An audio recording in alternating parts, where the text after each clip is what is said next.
આપણે બધા જાણીએ છીએ કે છોડની વૃદ્ધિ અને વિકાસ માટે ઓક્સિજન, પાણી, સૂર્યપ્રકાશ અને પોષણની જરૂર હોય છે. પણ શું આપણને આ ખબર છે કે આ વિકાસ પ્રક્રિયાના ઉચિત આયોજન માટે છોડને કેટલાક રાસાયણિક પદાર્થોની જરૂર હોય છે જે છોડ વૃદ્ધિ નિયંત્રક તરીકે ઓળખાય છે અને તે કુદરતી રૂપે છોડ દ્વારા જ ઉત્પાદિત થાય છે.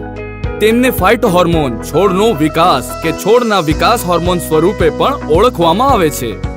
રામસાઇડ્સ ક્રોપ સાયન્સનું ઓલવિન ટોપ પ્લસ એક એવું જ ઉત્પાદ છે જેને જુદા જુદા કૃષિ વિશ્વવિદ્યાલયો દ્વારા પરીક્ષણ અને પ્રમાણિત કર્યા પછી એક આધુનિક છોડવર્ધક નિયંત્રકનો દરજ્જો અપાયો છે. ઓલવિન ટોપ પ્લસ પ્રમુખ વિશેષતાઓ. ઓલવિન ટોપ પ્લસ પ્રકાશ સંશ્લેષણની અસર વધારી છોડની ખૂબ વૃદ્ધિ કરે છે. ઓલવિન ટોપ પ્લસ વૃદ્ધિકોષ પેશીઓનો વિકાસ વધારે છે. ઓલવિન ટોપ પ્લસ છોડની વૃદ્ધિને પ્રોત્સાહિત કરવા સાથે મૂળ મજબૂત કરે છે.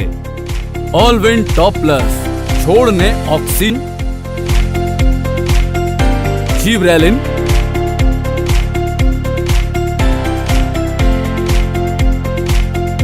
અને સાઇટોકાઇનિન જેવા વિવિધ વિકાસ એન્ઝાઇમોનું ઉત્પાદન કરવા માટે પ્રેરિત કરે છે. ઓલવિન ટોપ પ્લસ જમીનમાં લાભકારી સૂક્ષ્મજીવોને વધારે છે. ઓલવિન ટોપ પ્લસ લાભો. છોડને દુષ્કાળ, વધુ વરસાદ અને પૂર જેવી વિપરીત પરિસ્થિતિઓ સામે સહન કરવાની શક્તિ આપે છે. વિભિન્ન રોગો સામે રોગ પ્રતિકારક શક્તિમાં વધારો કરે છે. છોડને સ્વસ્થ લીલોછમ બનાવે છે. ફૂલો અને ફળોના વિકાસમાં વધારો કરે છે. છોડમાં ફૂલો ખરતા અટકાવી ફળોની સંખ્યામાં વધારો કરે છે. ભલામણ. ઓલવિન ટોપ પ્લસ ફોલિયરના પાંદડા ઉપર છંટકાવ કરવો વધુ યોગ્ય છે. સ્પ્રે સોલ્યુશનની તૈયારી કરતા વખતે જરૂરી યાદ રાખવાનું છે કે ઓલવિન ટોપ પ્લસ આખી રાત યા સ્પ્રે કરતા પહેલા 2 કલાક સુધી ભીજવાયું હોય. ઉપયોગનો સમય. ઓલવિન ટોપ પ્લસ નો પ્રથમ છંટકાવ પાકની પ્રારંભિક વૃદ્ધિ અને વાવેતરના 20 થી 25 દિવસ પછી કરવો. ઓલવિન ટોપ પ્લસ નો બીજો છંટકાવ ફૂલો બેસવાના સમયે કરવો. વાપરવાનું પ્રમાણ.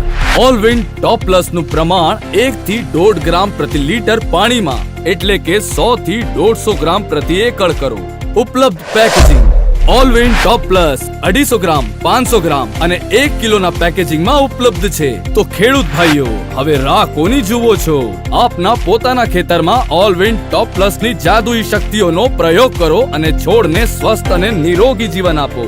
રામસાઇડ્સ ક્રોપ સાયન્સનું ઓલવિન ટોપ પ્લસ પાક વૃદ્ધિ અને પ્રજનન સંચાલનની ચાવી.